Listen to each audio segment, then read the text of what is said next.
Hello everyone! Watch this review here where they look at, I guess, the variant Dark Wolverine or Unmasked Daken from Wave 2 of Hasbro's rebooted Marvel Legends line. Let me start off by saying that I honestly probably wouldn't have picked this figure up had the standard been available and I'd bought that first. Mostly because it's kind of a BS variant and that the only major change is a different head sculpt than a sort of removable cowl piece there as well, which they could have easily done as interchangeable bits. I mean, the other half of the equation is just the fact that I don't so much care about the character unmasked, because I'm not a huge Daken fan. I do like the sort of concept of the Dark Avengers and stuff, and, it does look really cool in the Brown Town outfit. Brown and tan. Seriously, Brown Town. Doesn't even make any sense. But in general, couldn't wait to pick this figure up, so even though it's got some flaws to it, I just wanted to see how the sort of mold works and how it stacks up against the sort of classic brown and tan Wolverine from the previous Toy Biz Marvel Legends line. I will say that the packaging art does look pretty neat here. I like that little cutout of Daken. So back to the box, once again, it has one of those crappy BS descriptions. This one actually looks a little worse than some of the others. In general, I wish they'd just kind of do away with that spot, because it doesn't really do you any good. And I mean, they could have put either a legit bio there or just left the space blank, just to give more room for the artwork, which, again, looks pretty neat. But hold on a second and I'll get them out of the box. Dark Wolverine, or Daken, I might just call him Daken throughout this review, comes with Arnim Zola's left arm. No accessories, although I suppose the character doesn't really need them. He does, however, come with the little story card. This time it's for Captain America. That's number 1 in the series. Why they didn't include the Captain America story with Captain America this wave? I mean, yes, I know it's the Bucky cap technically, but still, it kind of would have made a little bit more sense, but hey, whatever. As for Daken himself, really loose joints, except for this one joint, which I think it's probably a specific issue with mine, but okay, so as I was saying before my camera's battery so rudely interrupted me, was that right out of box, the joint here was just unbelievably, I guess, unresponsive. Like, I'd try to move it and it felt like the thing would almost snap, but eventually it did kind of work. So I'm just not sure if it was paint or the plastic was too tight, but I mean, it's noticeably a little bit tighter than the other one, but I don't know, it's probably not a huge issue. Otherwise, I should point out that the ball joints here have like ratchets or something inside, which I guess preserves their stability a bit better. And actually, the joint at the knees kind of tight, but right here at the ankles, incredibly loose.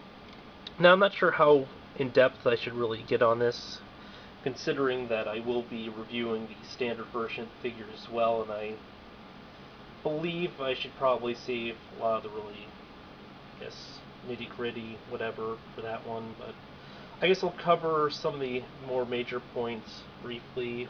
For starters, the body is basically the same as Constrictor's. If you remember my Constrictor review, I mentioned that it was a decent figure, but it could have done with a few extra points for articulation. Yeah, Daken's got those extra points. Generally speaking, though, they have the same upper torso, same midsection, same arms up to the forearms, same legs down to the calves. The only differences are different forearms, different heads, obviously, a different, I guess, lower region / crotch, because he's got a belt sculpted in, whereas Daken doesn't.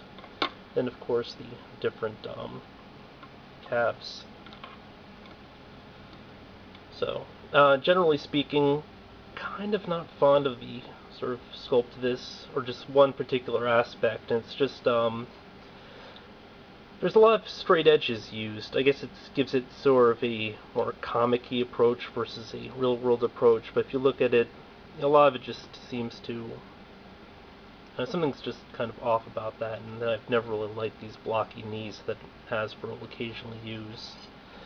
Now, because he's wearing the same costume, I should bring in the Toy Biz Wolverine, widely recognized as being one of the best that Toy Biz had done. And just compare how the muscles look between the two of these, where this has a lot more definition. You have stuff like veins popping up. But it's not even like the fact you have veins popping up. I mean, just look at the shapeliness of this versus this. It's just a lot nicer. However, they did opt for cooler articulation in some places on this. Like, rather than cut somewhere midway through the boot, which is kind of silly, he cuts right here at the top, which is what they should have done with this Wolverine. Then, of course, he has forward back on his wrists here, whereas you only get rotation on the Wolverine. And overall, obviously, this will be the better figure, but I think that at this point, Hasbro probably won't ever live up to Toy Biz's legacy, although, they are getting a lot better at what they do. Also, if you look at the knees, these look more knee-ish. Again, really not liking the shape here, because it's got so many angles and stuff, and it just doesn't look natural. But hey, whatever. Other than that, as previously mentioned, it's kind of a waste of a variant. I mean, they could have done so many other things with this.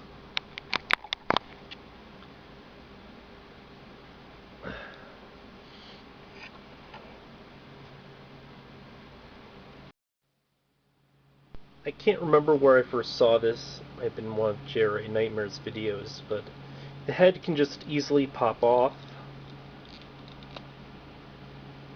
So, I mean, again, it does really raise the question why they couldn't have just included his head and the cowl as alternate bits, standard. But the other thing I was thinking is, when I was looking up images of Daken, I saw some images of the character shirtless, and this wicked tattoo basically runs along the rest of his body. So, given that this is sort of a skin-tight outfit anyway, they wouldn't have needed to even do a different sculpt. They could have just gone with this, just a new paint job, showing off the tattoos and stuff, and that would have been a proper variant as opposed to this, I guess, kind of half variant slash sort of BS variant.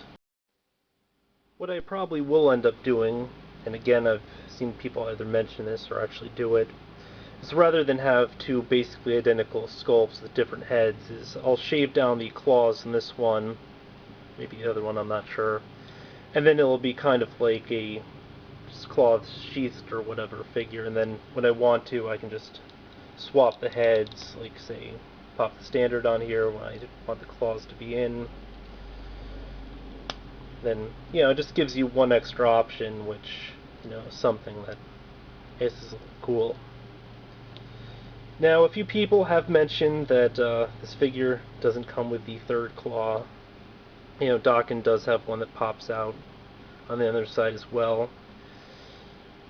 Which, just doing a little Wikipedia reading, apparently at some point Wolverine chopped that one off, so, it's one possible explanation for why they chose not to include it.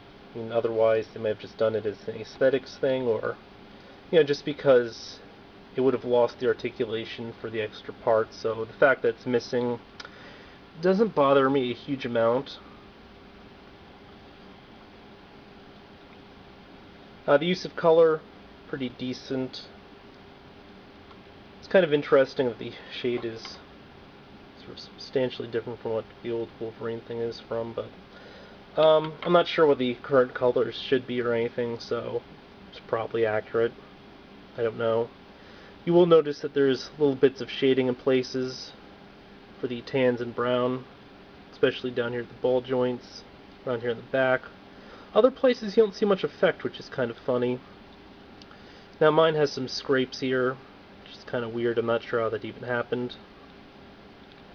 They also have all sorts of information in the inner thigh here, including a number that's indented in there. Not sure what that signifies. But a quick run through of articulation. We have a ball and socket here at the wrist, which also gives rotation. You have a point of rotation at the, I guess, forearm, sort of at the end of the glove. I actually don't like this joint. I would much rather prefer just having, I don't know, the glove stick out or something.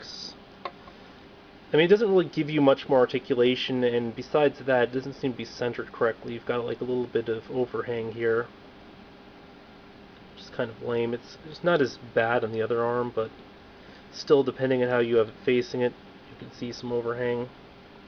Doesn't really add anything to the figure, so would have much rather have seen it gone.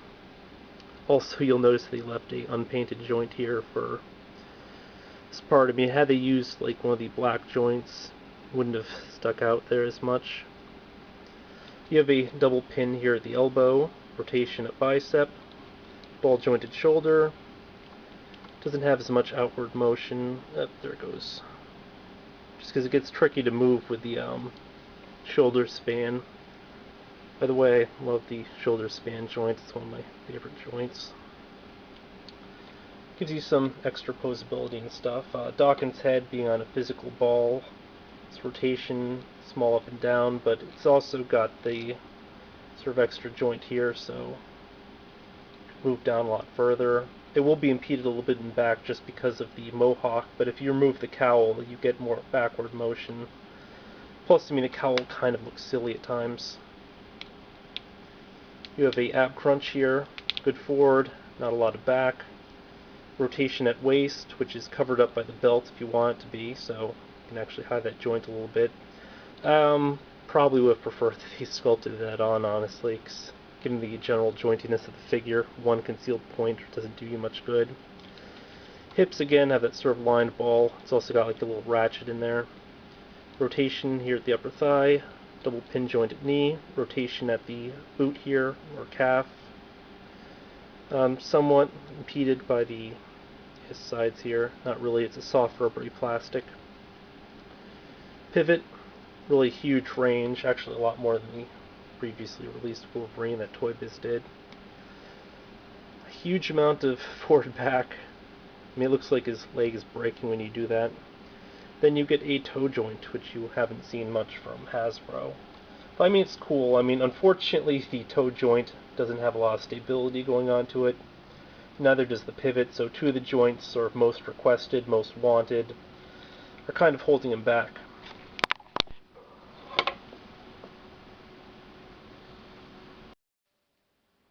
And so, all in all, you know, Daken is a pretty decent figure, and, you know, this will be the same basic mold used for the normal version. Unfortunately, mine did have some production errors, including the scrapes on the knees. Blurring on the paint at the shoulder here. Then, of course, it had weird paint uprisings, or splotches. You'll notice that there's a tiny mark over here, and there's this other mark over here at the head. Not sure what's up with that, it's a little dent. Also, just a general thing I didn't mention. If you look at the hair, they just really splattered that paint on there. Kind of obscures any detail it might have had. I mean, it looks fine from a distance, but as soon as you look at it up close, it's kind of funny. But I mean, the small issues notwithstanding, again, decent figure. It does show the sort of promise that we are looking for in the remastered Marvel Legends line, given that they are showing us more and more figures that have foot pivot and then or ankle rockers. And then, of course, the toe articulation, which we hadn't seen in a while as well, or seen very rarely with Hasbro.